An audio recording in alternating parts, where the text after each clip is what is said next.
हम और आप अपने तो मोहब्बत से के पाक में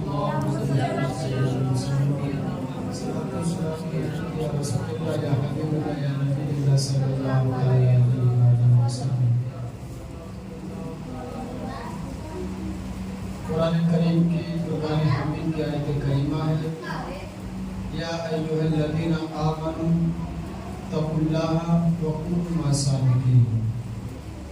ए ईमान वालों, अल्लाह से डरो और सच्चों के साथ हो। क्या कुरान करीम की आयत करीमा है, या अय्युहल्लज़ीना आमनू, ए ईमान वालों, या अय्युहल्लज़ीना आमनू तक़ुल्लाहा व कूनू मअस-सादिक़ीन। ए ईमान वालों, अल्लाह से डरो और सच्चों के साथ हो। रब किसे कह रहा है कि ए ईमान वालों, अल्लाह से डरो और सच्चों के साथ हो जाओ। तो सच्चे लोग कौन लोग हैं दुनिया में? सच्चा किसकी जमात है? कुरान कह रहा है कि सच्चा किसकी जमात है? तो आप देखिए, सच्चा औलिया कराम की जमात है। अभी हमारे रात के दरमियान आज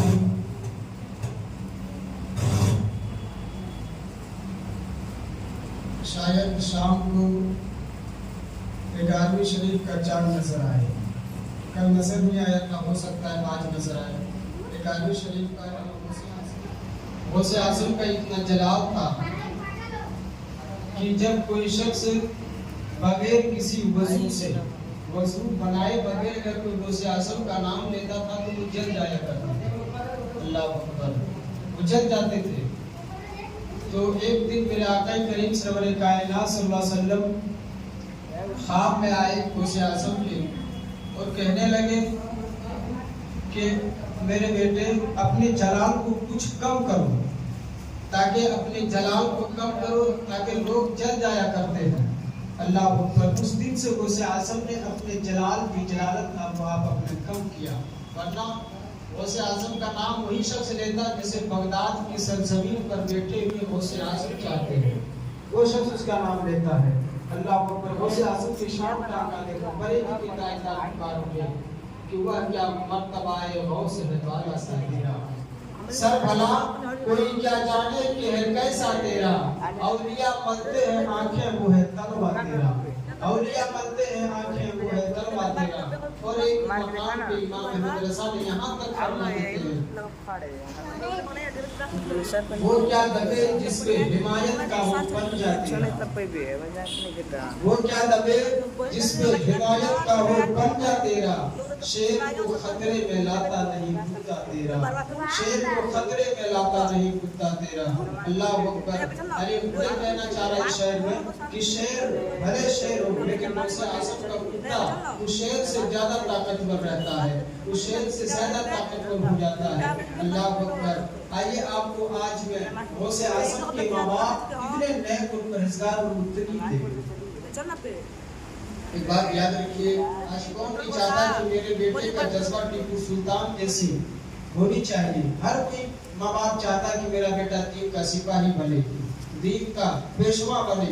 लेकिन याद रखिए, अगर हम अपने घर के सामने अगर आम का दरख्त लगाएंगे तो उस आम के दरख्त से आम ही फलेगा। अगर हम अपने घर के सामने अमरूद का पेड़ लगाएंगे तो वहां से अमरूद ही आएगा, वहां से सेब नहीं आ सकता है। अगर आप 1000 तावीज ला करके अपने आम के दरख्त में बांध दीजिए कि यहाँ से हो सके सेब निकल जाए, तो ऐसा नहीं होता है। ये दुनिया का निजाम है। अगर आम का दरख्त है तो वहां से आम ही निकलेगा, अगर अमरूद का पेड़ है तो वहां से अमरूद ही निकलेगा। ऐसा नहीं होता है। उसी तरह बिला तशबीह व तमसील, अगर बाप हो बेनमाजी, अगर बाप हो शराबी, अगर बाप हो जुआरी, अगर बाप हो तमाशा करने वाला, तो बेटा वली नहीं बन सकता है, बेटा कुतुब नहीं बन सकता है, बेटा कोई पीर नहीं बन सकता है। अगर बाप हो इबादत गुजार, बाप हो नमाज पढ़ने वाला, बाप हो कुरान की तिलावत करने वाला, باپ و سجدے میں سر رکھنے والا. جب ایسے باپ ہوتے ہیں اور جب ماں اس قدر پرہیزگار ہوتی ہے, اللہ اکبر, غوث اعظم کے باپ جانتے ہیں رات بھر اپنے سر کو سجدے میں رکھتے تھے اور دن بھر نفل روزہ رکھا کرتے تھے. ہم تو فرض روزہ نہیں رکھتے ہیں, غوث اعظم کے ابا رات بھر نفل روزہ رکھا کرتے, رات بھر سر کو سجدے میں رکھتے تھے اور دن بھر نفل روزے میں گزارا کرتے تھے. اللہ اکبر. اور ماں ایسی پرہیزگار کہ جب رات میں قرآن پڑھنے کے لیے بیٹھتی تھی غوث اعظم کی ماں, تو اللہ اکبر, آپ قرآن کو مکمل کر کے اٹھا کرتی تھی. فجر کی اذان ہوتی تھی, ادھر غوث اعظم کی ماں قرآن مکمل کر دیا کرتی تھی. اللہ اکبر. جب باپ ایسے متقی ہو, جب ماں اتنا پرہیزگار ہو, تب بیٹا ولیوں کے سردار غوث اعظم پیدا ہوتے ہیں. تب جا کر کے بیٹا ولیوں کے سردار غوث اعظم, پیروں کے پیر شیخ عبد القادر جیلانی بن کر کے پیدا ہوتے ہیں. جب ہم آج جتنا دور رہیں گے, یہ مت سوچئے ہمارا اولاد, آج ہم اگر دن بھر گٹکا چبائیں, دن بھر پان کھائیں, دن بھر بیڑی سگریٹ ماریں اور ہمارا بیٹا کوئی اچھا سا ولی بن جائے, ایسا نہیں ہوتا ہے. یہ دنیا کا نظام ہے. آپ پڑھائی مت کیجئے, آپ اسٹڈی مت کیجئے 12 گھنٹے اور 38 گھنٹے.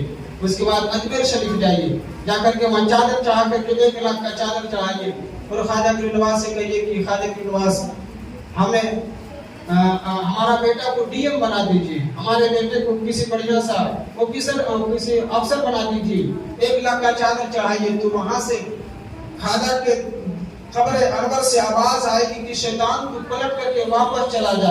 یہ دنیا کا نظام نہیں ہے. ہاں, دنیا کا نظام یہ ہے کہ تو پہلے 18 گھنٹے اسٹڈی کر, پھر تو 38 گھنٹے پڑھائی کر, اس کے بعد مسلسل محنت کر, ادھر محنت ہوگی, اس کے بعد تو اپنے کلاس کو سب سے ٹاپ نمبر لا, تب جا کر کے خواجہ کی تحریز پر چلا جا اور جا کر کے اپنا چادر چڑھا دے. اس کے بعد کا خواجہ غریب نواز, ہم 38 گھنٹہ محنت کر کے آئے ہیں, ہم رات دن کتاب کا مطالعہ کر کے آئے ہیں, ادھر ہماری محنت ہوگی, آپ دعا کر دیجئے. اللہ اکبر. ادھر آپ کی محنت ہوگی, ادھر خواجہ غریب نواز کی دعا ہوگی, پھر دیکھیے ہر مقام میں آپ کامیاب ہوتے ہوئے نظر آئیں گے. لیکن ہمارے سماج میں اب جا کر کے 1 لاکھ کی چادر چڑھا دیے, قرآن کا بیٹا دن بھر لفظوں کی طرف ڈھونڈتا ہے, بیڑی دارو سگریٹ سب کرتا ہے. وہ کیا ڈی ایم بنے گا؟ ہرگز وہ ڈی ایم نہیں بن سکتا ہے. اس کے لیے محنت کرنی ضروری ہوتی ہے, اس کے لیے پڑھنا پڑتا ہے. تو میں یہ سمجھانا چاہ رہا تھا کہ جب ماں باپ پرہیزگار ہوتے ہیں تو اولاد پر اثر کرتا ہے. اولاد بھی اسی راستے پر چلتے ہیں جس راستے پر ماں باپ چلتے ہیں.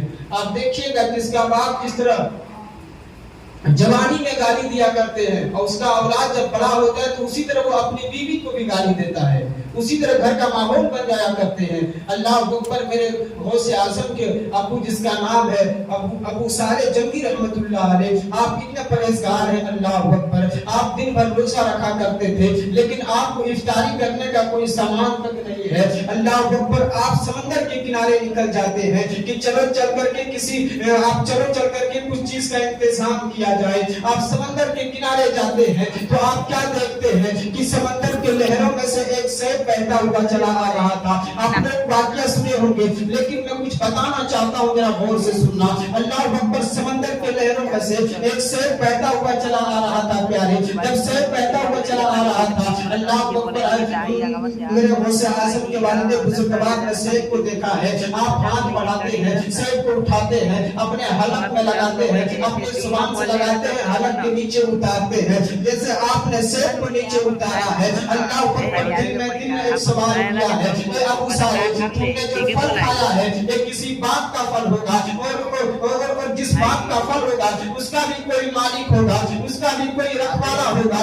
تو نے اسے اجازت تک نہیں لیا ہے, بغیر پوچھے تم نے سیب کھا لیا ہے. تو قیامت کے دن تجھے حساب دینا پڑے گا. اللہ اکبر. نوجوانوں, آج میں ہم اور آپ اپنی زندگی پر جھانک کر کے دیکھیں. ہم ہمارے گلی کوچے میں اگر کوئی ٹھیلا میں اگر پھل فروٹ بیچنے کے لیے آ جایا کرتے ہیں, اگر انگور بیچنے کے لیے آ جاتے ہیں, امرود بیچنے کے لیے آ جاتے ہیں, تو ہم بغیر پوچھے بغیر جانے کے بعد ایک انگور اٹھایا ہے, منہ میں ڈالا ہے, ایک سیب اٹھایا ہے, منہ میں ڈالا ہے. اللہ اکبر. تم کیا سمجھتے ہو, تم तुम जिसके आला खा रहे हो उसको भी क़यामत के दिन हिसाब देना पड़ेगा, ज़र्रे ज़र्रे का हिसाब देना पड़ेगा। बगैर इजाजत का किसी का सामान मत छुआ करो, बगैर इजाजत का किसी के कोई भी चीज मत खाया करो। अल्लाह अकबर। अभी देखो क्या है, हम खा लिया करते हैं, हमारा हाल क्या है। अल्लाह अकबर। आप जाइए बड़ी बड़ी मस्जिदों में, आप देखिएगा बाथरूम का जो लोटा होता है उसमें भी जंजीर लगी होती है। आप देखिएगा जो फ्रिज रहता है वो पानी पीने के लिए उसमें भी जंजीर लगी रहती है। हमने पूछा आखिर ये जंजीर क्यों लगाई जा रही है। लोग कहता है अगर लोटा ऐसा रहेगा तो यहाँ के लोग उठा करके ले जाएंगे, अगर गिलास इस तरफ पड़ा रहेगा तो लोग लेकर के चले जाएंगे। अल्लाह अकबर। जो समाज के सेवा के लिए बर्तन रखे जाए उसे हम नहीं छोड़ते हैं। अल्लाह अकबर। जरा सोचो तो सही मुसलमान हो, ये शरीयत नहीं है, ये मजहब इस्लाम नहीं है, ये दीन की तालीम नहीं है। अरे दीन की तालीम तो वो था अगर सोने की सिक्कर पड़ी रहती, खुदा की कसम अगर तुम्हारी नजर पड़ती तो तुम उस सोने का सिक्के को ये कह करके छोड़ देता कि हम अल्लाह उसके रसूल को मानने वाले हैं, हम इसके मालिक नहीं है। अगर तुम ये कह करके उस सोने के सिक्के को छोड़ देता तो अल्लाह तुम्हारी इस अदा पर इतना राजी होता, अल्लाह इतना देता